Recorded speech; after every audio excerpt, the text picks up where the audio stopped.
Graças a Deus, irmãos. Eu ia vir com a minha camisa do Super-Homem, mas eu fiz uma promessa que hoje à noite eu vou usar lilás. Estamos no mês do lilás, não é isso? Sim ou não? O que significa? Me ajuda aí. Eu esqueci. Gente, a maioria olhou para o lado, tipo assim, o que é?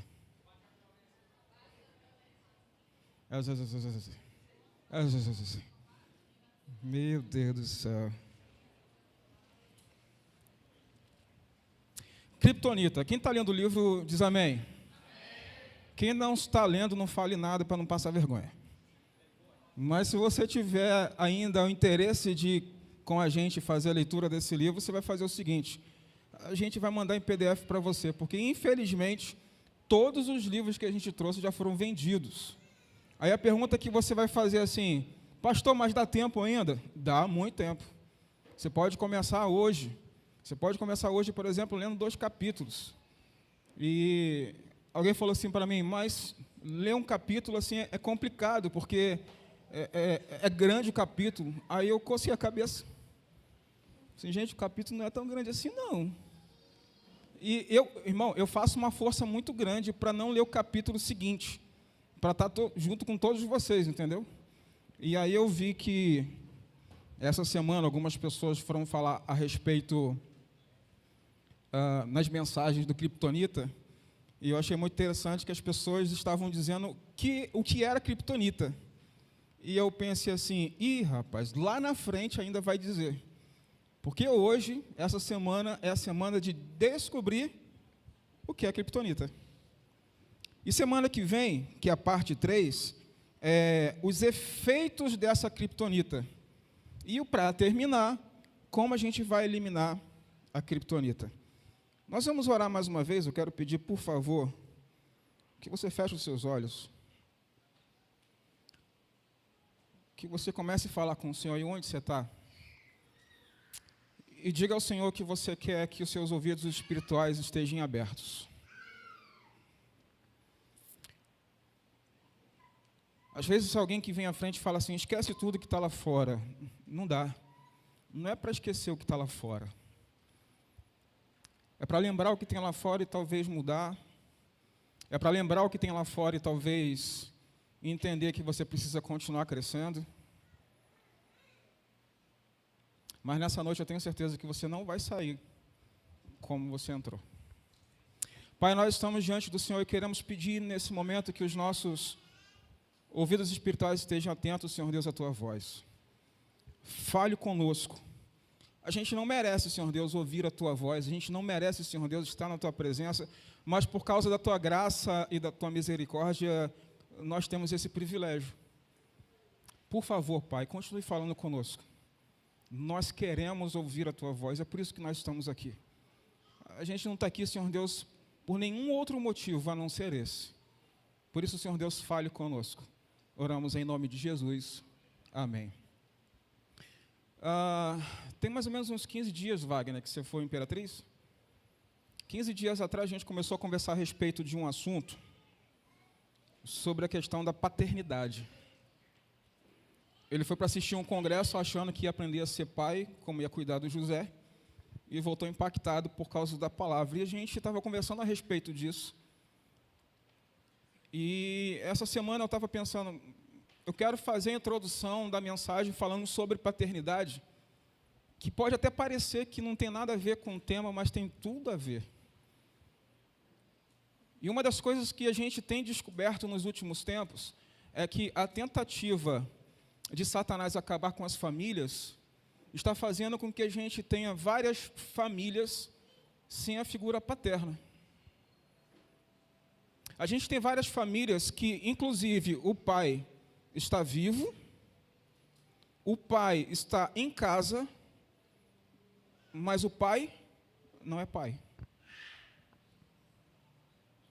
A gente está trocando a nossa posição de pai e permitindo que outras pessoas, permitindo que outras instituições venham trazer a educação aos nossos filhos. A gente não tem mais a paciência que os pais antigamente tinham com os filhos. Antigamente, hoje a gente fala assim, mas é jornal. Tem aquele negócio, celular na mão, que não sei o quê. Larga o celular para conversar. Eu falei que a gente vai qualquer dia desse numa pizzaria. Eu vou colocar uma cesta no meio da mesa. Todo mundo vai colocar o celular ligado. Vai tocar, vai fazer mensagem, vai ter um monte de coisa. O primeiro que pegar o celular vai pagar a conta. Aí a gente vai descobrir aqueles que estão viciados. A gente está trocando a presença de pai por presentes. Achando que isso vai resolver as lacunas. Mas deixa eu falar um pouco mais a respeito disso. Nós queremos crescer como igreja. Sim ou não? Vamos encerrar o culto nessa noite, irmão. Deus te abençoe. Que depois de uma resposta dessa... Vou perguntar de novo. A gente quer crescer, igreja, ou não quer? Está na hora da gente parar de ser filhos e começar a ser pais espirituais. É visível que esse homem bonito que vos fala, divide a beleza. Senhor, transforme ela. Depois eu faço oração para deixar todo mundo mais bonito. Esse homem bonito que vos fala, cada dia que mais bonito, não é? Hoje de manhã eu vim de rosa, hoje de lilás. Aprendi que quando a gente se alimenta de maneira errada, a gente passa a vida toda sofrendo porque a gente tomou a decisão errada. E obesidade não é aquele negócio assim, eu tenho que olhar para uma pessoa obesa e eu tenho que olhar para ela e dizer assim, não, você está saudável. Não está nada. Quando eu fui operar, eu tinha 11 doenças associadas à obesidade. A gente está como obesos espirituais. Só se alimenta. Vai para os cultos, vai para as reuniões de oração, faz os livros de jejum e oração.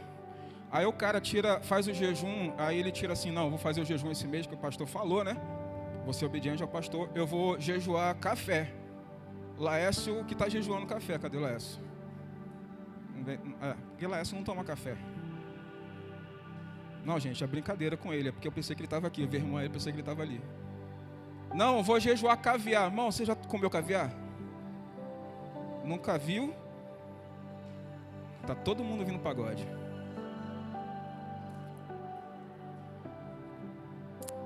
E aí a gente fica obesos espirituais porque a gente só se alimenta, a gente não faz nada para o reino.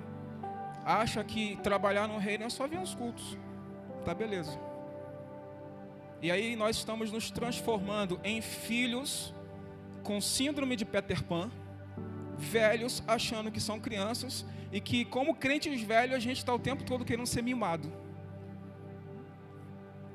Pastor, não veio na minha casa. Irmão, eu passei por uma pessoa, essa pessoa disse que eu passei por ela e não cumprimentei. Aí eu perguntei, como que foi? Se eu estava no carro, eu estava na rua. Tá, irmão, pode deixar que da próxima vez, com o poder do Espírito Santo, me tornarei onipresente e olharei em todos os lugares ao mesmo tempo. A gente está assim o tempo todo. E a gente vai tem descoberto através desse livro, que nós estamos vivendo assim porque a gente, como igreja, a gente está em pecado. E o que é a criptonita? A criptonita é adultério. A criptonita que nós identificamos essa semana, a criptonita é idolatria. Irmão, não existe várias criptonitas. Quantas criptonitas que o super-homem fica fraco? 1, 2, 3, quantas são? É só uma. O problema da idolatria, ela abre porta para que as outras coisas aconteçam. E a gente vai perceber nessa noite, você que não está ainda lendo o livro, você que ainda não viu o que está acontecendo até aqui, você vai perceber que idolatria não é eu adorar a imagem. Idolatria é tudo aquilo que eu tiro Deus do centro e coloco no lugar dele. você pode estar idolatrando dinheiro, você pode estar idolatrando seu filho. A gente vai descobrir isso na nossa caminhada. O que é que está fazendo você perder a sua força? O que está fazendo você perder a sua força? E por causa disso, a igreja também está perdendo a sua força. Porque nós somos um. Se você que veio semana passada vai entender. Se você é sobrancelha no corpo de Deus, você tem função. Olha para o vizinho, olho no olho. Diga para ele: você é o dedinho mindinho do pé? Então você tem função. Nós vamos falar de duas igrejas aqui nesses próximos minutos. A igreja de Jerusalém e a igreja de Corinto. A igreja de Jerusalém é a igreja que conseguiu impactar a cidade onde eles estavam e as cidades circunvizinhas. A cidade de Corinto não foi impactada pela igreja em Corinto. E a gente vai ver os motivos pelos quais isso aconteceu. A gente precisa lembrar de uma pergunta que a gente evitou, que foi semana passada, que a gente fez a pergunta, mas que a gente precisa continuar perguntando. Nós somos mais parecidos com a igreja de Corinto, ou nós somos mais parecidos com a igreja de Jerusalém? Irmão, o negócio em Corinto estava tão difícil, tão complicado, que Paulo precisou escrever 2 cartas para poder falar para eles que eles estavam errando e o que eles precisavam fazer para acertar as coisas. Paulo então escreve essas 2 cartas para corrigir os erros que estavam acontecendo em Corinto. E o que estava acontecendo em Corinto? Uma igreja que estava dividida pela sua liderança. Porque uns diziam que era de Paulo e outros diziam que era de... Quem? Meu Deus, estou começando a ficar preocupado. A igreja estava dividida porque uns diziam sou de um ou de outro. A igreja estava dividida porque a imoralidade sexual estava presente o tempo todo. A igreja estava dividida porque as pessoas não pensavam nos outros. A igreja estava dividida porque eles estavam pensando muito mais no prazer do aqui e agora do que pensando em obedecer a Deus naquilo que Deus mandou eles fazer. E a igreja de Jerusalém? Alguém vai dizer assim: pastor, a igreja de Jerusalém cresceu daquele jeito porque assim, o povo era pequeno, o povoado tinha pouca gente, não é? Então, quando Pedro ele pregou pela primeira vez, quase 3.000 pessoas aceitaram a Jesus. Na segunda mensagem, quase 5.000. Então, em 2 mensagens, apenas 8.000 pessoas aceitaram Jesus. Que igreja que nós temos na nossa região? Que tem 8.000 pessoas que em 15 dias ficaram desse tamanho. Mas a pergunta é: por que aquela igreja pôde fazer isso e a gente não faz? Por que a igreja de Corinto também não fez, assim como a gente não está fazendo, mas a igreja de Jerusalém fazia? Qual é a diferença entre nós e eles? Por que eles viviam os milagres que nós lemos nos evangelhos e a gente não compartilha, não se alegra quando a gente vê milagres à nossa volta acontecendo? Não é porque a gente não é uma igreja que sai por aí fazendo propaganda. Porque, por exemplo, o que aconteceu com a Bias, a gente podia fazer dinheiro com isso. A gente ia colocar testemunho no YouTube, no Instagram, eu ia ser o agente dela, que ela ia começar a pregar em vários lugares e eu ia receber o dinheiro, depois eu passava os 10% dela. Então, assim, gente, infelizmente, as pessoas estão olhando muito mais aquilo que é externo do que interno. E por causa disso, a igreja hoje continua dividida. Porque nós estamos pensando muito mais no prazer do aqui e agora como igreja, do que pensando naquilo que Deus nos chamou para fazer. E uma delas é a grande comissão, que infelizmente para nós tem se tornado grande omissão. Eu fui numa igreja certa vez para poder falar sobre igreja multiplicadora, e no estudo eu abri para perguntas, e uma pessoa perguntou assim: pastor, nós temos que fazer então na nossa igreja uma assembleia para a gente decidir se a gente vai fazer a grande comissão ou não.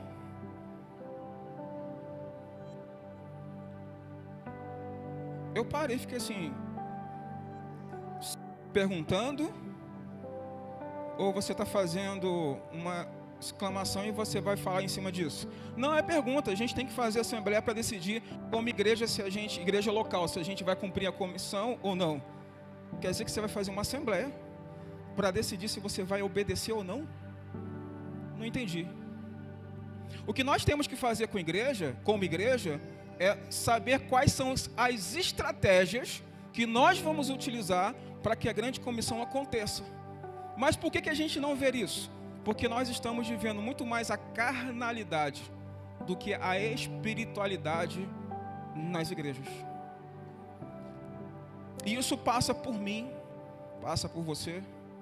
Porque como corpo, se eu não estou vivendo de fato, de verdade, de forma espiritual, todo o corpo sofre. Então eu quero que você responda uma pergunta para você mesmo. Não precisa falar com o vizinho agora, nesse momento não. Como é que está seu relacionamento com Deus? Como é que você está vivendo como noiva de Jesus? Como é que você está vivendo nesse relacionamento em que Ele, Jesus, não é prioridade? Jesus é prioridade, sim ou não? Não, irmão, Jesus não é prioridade, porque se você fala que é prioridade, você pode dividir. Jesus é o único. Por isso que os textos desde o Antigo Testamento até o Novo Testamento vai falar da relação da igreja com Jesus como a noiva de Jesus, como o casamento entre a igreja e Jesus. E onde você já viu um casamento dividido com outros parceiros? A Bíblia chama isso de adultério. Eu quero pedir, por favor, que você abra a sua Bíblia na carta que João escreveu, no capítulo de número 2. Irmão João, primeira carta de João, está lá pertinho do Apocalipse, não é o Evangelho de João, é a primeira carta de João. E eu quero ler com você a primeira carta de João, capítulo de número 2, a partir do versículo de número 15. E João agora vai dizer para a gente o motivo pela qual nós não temos sido uma igreja forte, não temos sido uma igreja de fato espiritual, não temos sido de fato uma igreja que venha de fato impactar a cidade. Já estamos há 8 anos aqui nessa cidade, e eu tenho certeza absoluta que Jesus queria que nós tivéssemos muito mais pessoas do que tem aqui hoje. Não por causa de uma placa, não porque a gente quer aumentar o tamanho do templo, mas porque pessoas precisam conhecer Jesus. E essas pessoas que ainda não conhecem Jesus, é porque de fato não estamos vivendo como igreja. Não estamos vivendo como corpo de Cristo. Não estamos vivendo de fato, de verdade, a espiritualidade que Ele nos chamou para ser. E diz assim um texto, 1 João capítulo de número 2, a partir do versículo de número 15. Não amem, nem o que nele há. Se alguém amar o mundo, o amor do Pai não está nele. Pois tudo que há no mundo, a cobiça da carne, a cobiça dos olhos, a ostentação dos bens, não provém do Pai, mas do mundo. O mundo e a sua cobiça passam, mas aquele que faz a vontade de Deus permanece para sempre. Eu quero ler para os irmãos uma versão que eu tenho lido e tenho achado muito interessante. Essa versão é chamada pelo John Bevere no livro de uma... Eu ia falar caricatura, mas não é caricatura não. Não é uma tradução, mas é uma paráfrase. Foi você, meu amor, que falou assim, desse jeito? mulher linda. Então, eu vou ler para os irmãos, 1 João, capítulo de número 2, na versão A Mensagem. Diz assim: não amem os costumes do mundo, não amem os valores do mundo. O amor do mundo sufoca o amor do Pai. Praticamente tudo o que acontece no mundo, desejo de seguir o próprio caminho que quer tudo para si, de parecer importante, não tem nada a ver com o Pai. Tudo isso afasta o ser humano.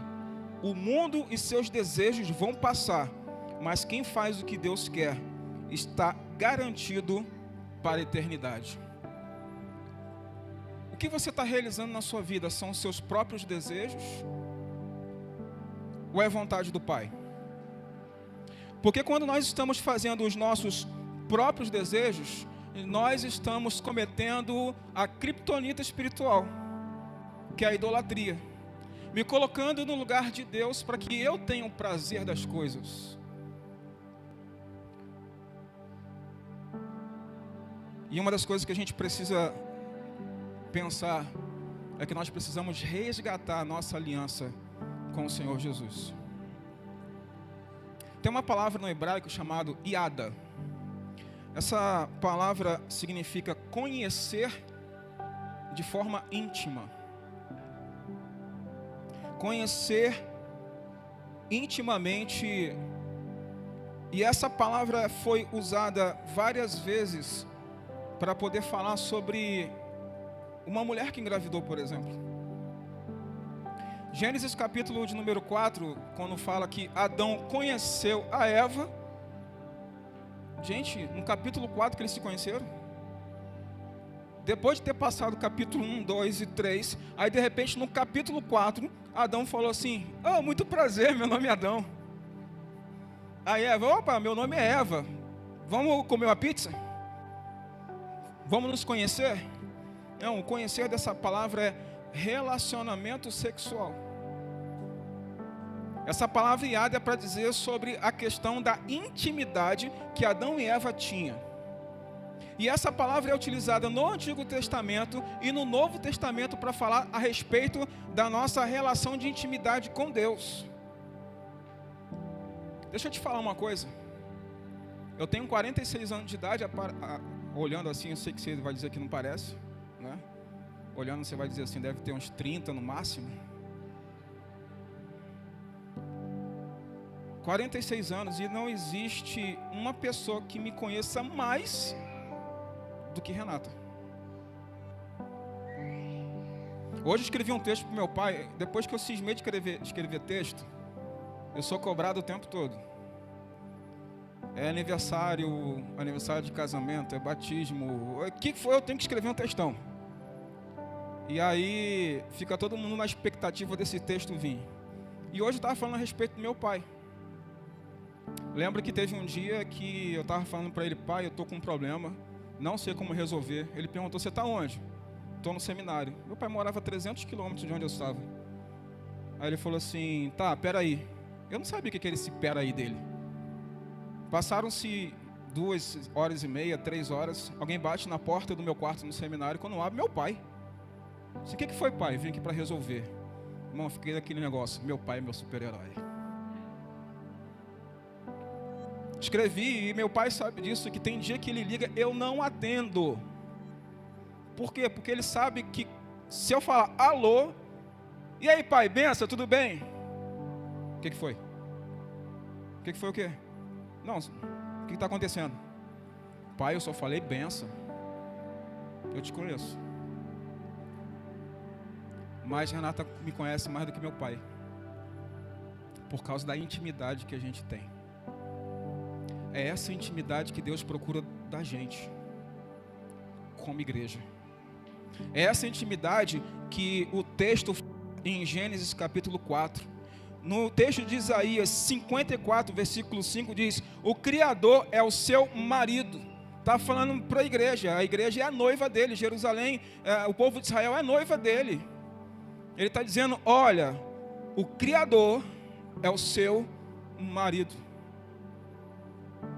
nós somos a noiva de Cristo. Para você não dormir, olha para a pessoa do outro lado e diga aí, nós somos a noiva de Cristo. Efésios capítulo de número 5, versículo 31 e 32 diz assim: por essa razão, o homem deixará mãe e se unirá à sua mulher. Os dois se tornarão uma só carne. Irmão, olha que interessante agora. Este é um mistério profundo.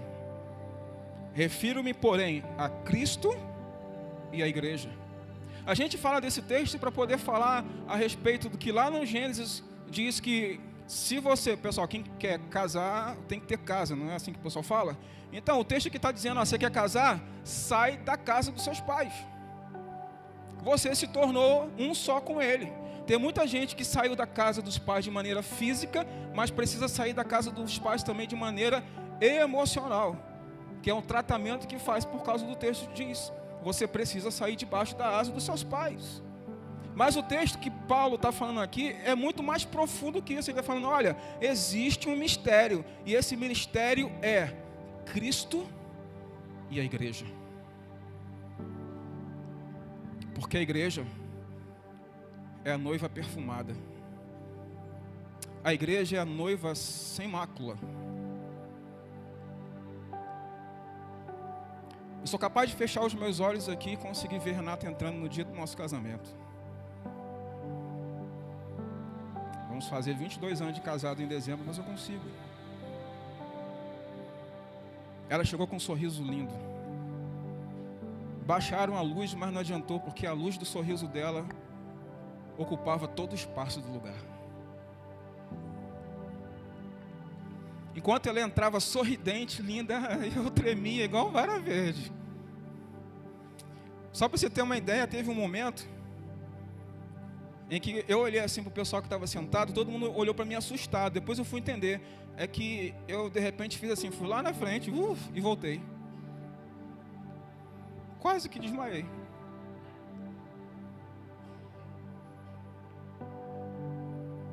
Mas ela chegou linda, de branco.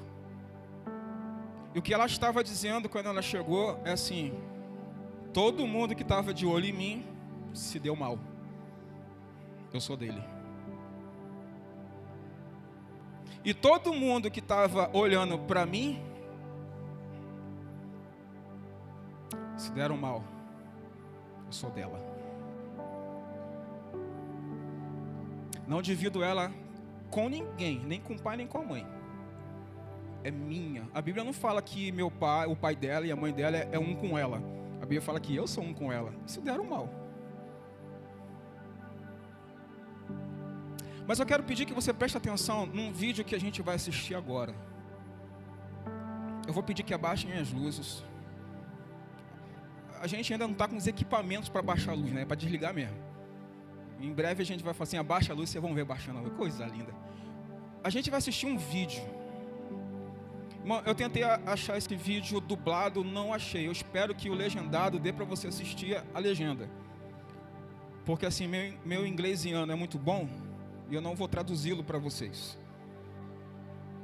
Então, leia, por favor, a legenda. Se você não conseguir ler a legenda, pede para a pessoa que está do teu lado ler para você. Vamos lá.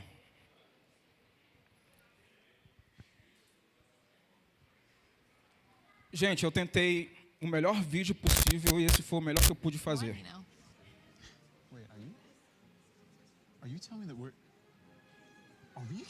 Vamos voltar. Só estou ajeitando lá, Ficou parecendo um cinema, não foi? Ficou bonito? Isso, vamos lá. Is a great choice. I will get those right out to you. Babe, that's kind of a lot of food, isn't it? I'm not just ordering for one, you know. Wait, are you telling me that are we expecting? Yeah, he'll be here soon. It's a boy? Oh my. Yeah, of Oh my gosh, course. babe. Okay, this has got to be. There he is now. Wait. Hi. What? Oh, bonjour. Sorry I'm late. I ordered for you. Oh, thank you. You know me so well. I'm sorry. Do you two know each other? Do you guys- Yeah, he is my boyfriend from high school. Your boyfriend from high school. Babe, can I ask you what your old boyfriend's doing? Did I come at a bad time? No! I really don't see the problem here, Justin. Yeah, I really don't see the problem here. Okay, who are you? Honey, stop. You're embarrassing me. I just wanted us to have one nice night at our favorite restaurant. Okay, first of all, I've never been to this restaurant. And second, what is going on? Hey, babe. Sorry I'm late. Did I miss anything? Okay, seriously? Hey, you... All right, you take your hand off her, and you... What is going on? Just sit down. It's all right. It's all right.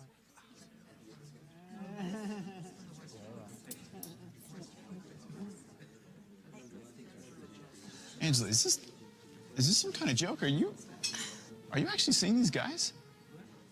Justin, I've known these guys longer than I've known you. Wait, what? Are you seriously jealous right now? Jealous? Angela, in case you forgot, we're married. Okay, and we spend the majority of our time together. I love you more than any of my other boyfriends. That's why you'll always be my favorite. Your favorite? Is there anyone else I need to know about? Babe, is there a problem over here? Okay, really, the waiter? No, Dennis, we're All right, seriously, no.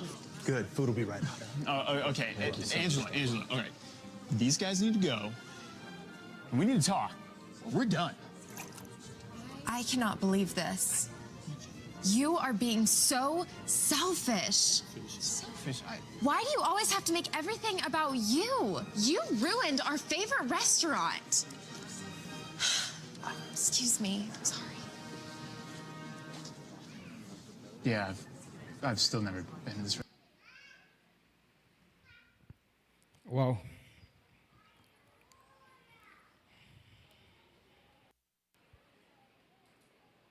Alguém casaria com uma mulher dessa?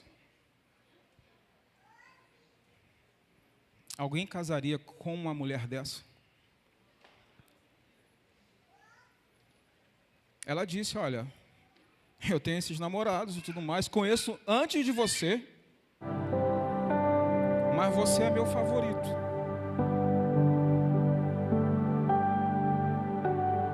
O que está acontecendo conosco é exatamente isso. Nós estamos dizendo para Jesus assim, Jesus, você é meu favorito. Jesus, eu passo 90% do meu tempo contigo, só 10% com eles.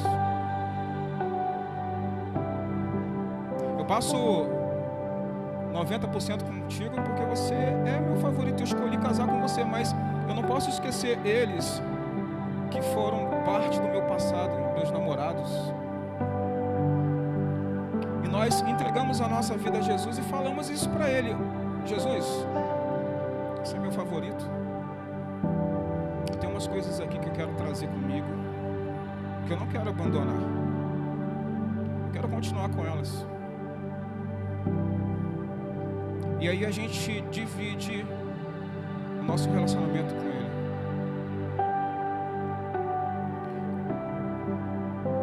Tem uma frase que eu coloquei aqui, que ela disse assim, Deus não quer ser o número 1. Deus quer ser o único. Deus não quer ser o número 1. Deus quer ser o único. Diz os estudiosos que para você lembrar, você tem que ouvir 3 vezes. Deus não quer ser o número 1. Deus quer ser o único. Mas os estudiosos também dizem que para você gravar melhor, você tem que falar. Então fale com a pessoa que está na sua frente aí. Deus não quer ser o número 1. Deus quer ser o único. Agora fale para mais 2 pessoas aí, você escolhe aí, fala aí.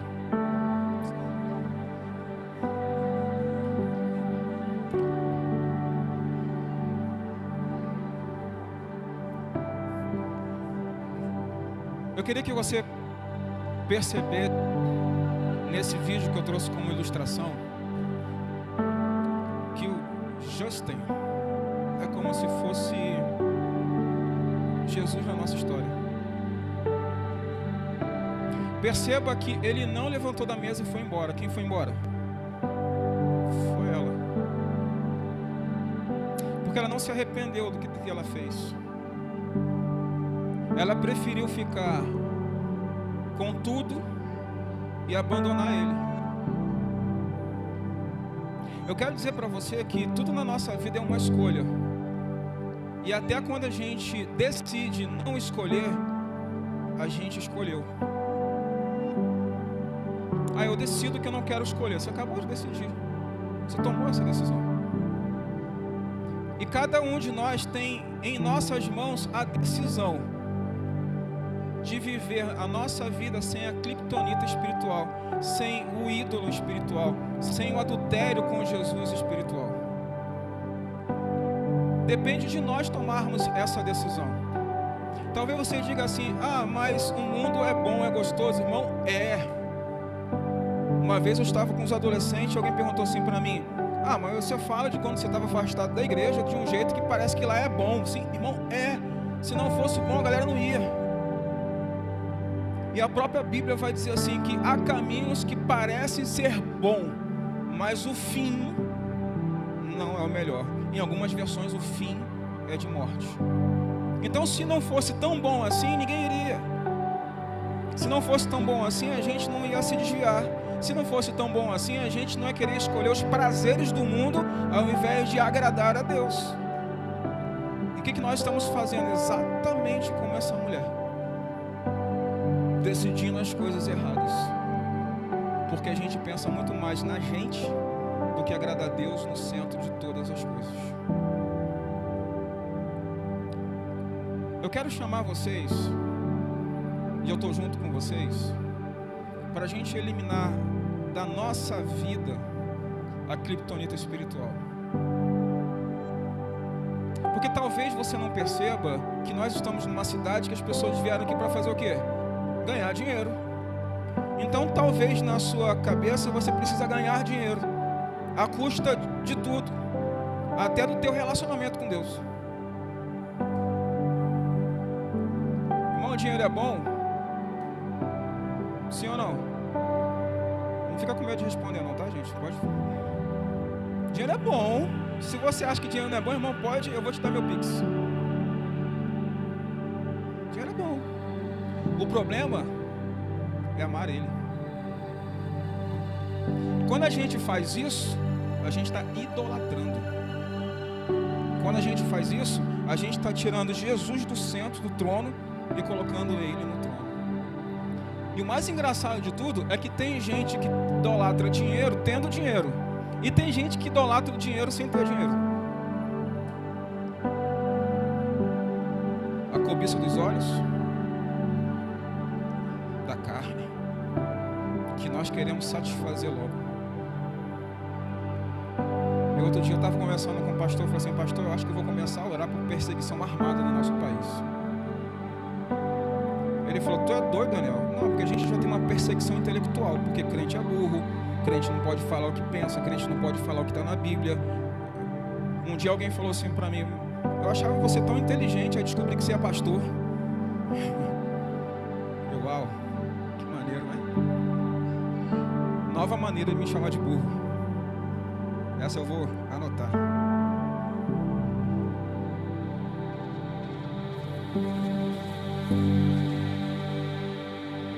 A pior de todas as coisas está fora do centro da vontade de Deus.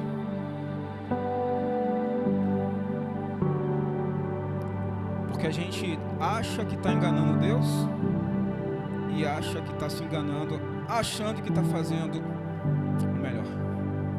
Então, nessa noite eu vou orar com vocês para que Deus nos ajude a tirar tudo aquilo que está no centro da nossa vida, a gente tirar aquilo que está interrompendo o nosso relacionamento de maneira profunda com Deus, a ponto de a gente dizer assim: eu com Deus eu tenho uma iada. Não é piada, é iada. A ponto de falar assim, não, o meu relacionamento com Deus, ele tem crescido. A ponto de que isso ajuda a outras pessoas a identificar quem é Jesus de verdade. O texto de Tiago, capítulo 1, versículo 16 e 17 diz: meus amados irmãos, não se deixem enganar, toda boa dádiva e todo dom perfeito vem do alto, descendo do Pai das luzes, que não muda com sombras inconstantes. Tudo aquilo que de verdade é bom vem dele. Se veio dele, é bom. Se não veio dele, irmão, com certeza não é bom. E nós precisamos então tirar tudo aquilo que não é dele do centro da nossa vida, para a gente de fato, de verdade, viver um relacionamento profundo com Deus. Todas as primeiras mensagens que foram feitas nos evangelhos foi de arrependimento. Arrependimento é uma palavra em hebraico que diz assim: estou mudando de sentido, de rumo. Se fosse um paulista, ele diz assim: dobrar à esquerda, dobrar à direita. É virar, mudar de sentido. A gente, na nossa caminhada com Cristo, quando a gente se arrepende, a gente tem que mudar. Abandonar os namorados, para a gente não olhar para Jesus como principal, mas como único. E essa noite eu quero orar por você, para que você tenha coragem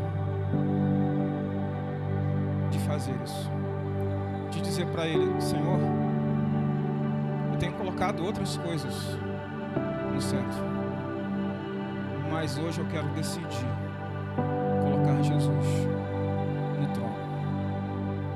Eu quero chamar o Ministério de Louvor para vir aqui à frente.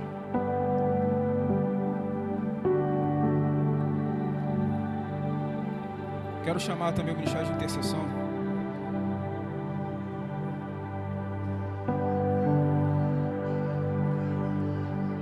Eu quero dizer uma coisa para você: Deus não mudou.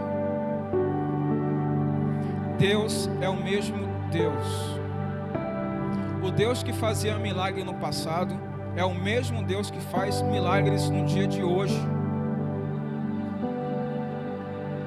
Talvez a gente não tenha compartilhado com testemunhos as quantidades de milagres que a gente tem vivido. Eu poderia passar aqui uma vigília inteira falando sobre algumas delas, algumas coisas que aconteceram. Mas tem uma que me marca muito, foi no dia do Vida Vitoriosa. Eu não sei quem estava nesse dia aqui. A gente precisava fazer uma programação, e essa programação do Vida Vitoriosa a gente fazia ao ar livre. E de repente chegaram para mim e falaram assim: pastor, está chovendo, como é que a gente vai fazer? E eu sentado na cadeira, vendo a chuva caindo, como um bom nordestino vendo a chuva no Nordeste, e a chuva caindo, rolando lá. Alguém vem: e aí, o que a gente vai fazer? A minha resposta foi: não sei. 5 minutos depois apareceu mais alguém, falou assim: pastor, está chovendo, o que a gente vai fazer? Eu dei aquela outra respirada e disse: não sei. Quando veio a terceira pessoa: pastor, falta 5 minutos, o que a gente vai fazer? Eu preguei domingo passado na igreja que fé é não ter plano B. Meu irmão, com chuva ou sem chuva, a gente vai fazer. Tem certeza, pastor? Absoluta. Irmão, virei as costas. Entramos no templo. Quando a gente entrou no templo, que começou a programação lá, que a gente ia retirar o pessoal do espaço. Quando chegou do lado de fora, irmãos, não tinha uma nuvem no céu. E estava chovendo, aquela chuva forte, torrencial. E ao olhar para cima e ver isso acontecer, ver as estrelas, ver estrela, imagina, 5 minutos. Eu falei: Senhor, nos mínimos detalhes o Senhor cuida de nós. Talvez existam milagres na sua vida que você não tenha percebido. Talvez tenha acontecido Deus te livrar de coisas que você viu, e talvez você foi livrado de coisas que você não viu. Por isso a gente precisa todos os dias dar graças a Deus por Ele na nossa vida. Mas nessa noite eu quero orar por você, para que você de fato coloque Jesus no centro. Pastor, mas eu já sou crente. Irmão, eu também. Mas quantas vezes eu coloquei o meu eu no centro? A idolatria. Quantas vezes eu coloquei a minha vontade no lugar da vontade de Deus? A idolatria. E nós vamos orar pela vida de vocês nesse momento. Aqui está o Ministério de Intercessão. Enquanto a gente estiver cantando uma música, eu vou pedir que abaixem as luzes e você chegue perto de uma dessas pessoas que estão aqui na frente e elas vão orar por você, vão orar pela sua vida. Samuel está lá na transmissão, mas Samuel pode vir para cá ajudar, Samuel. Samuel do Vale, pode vir.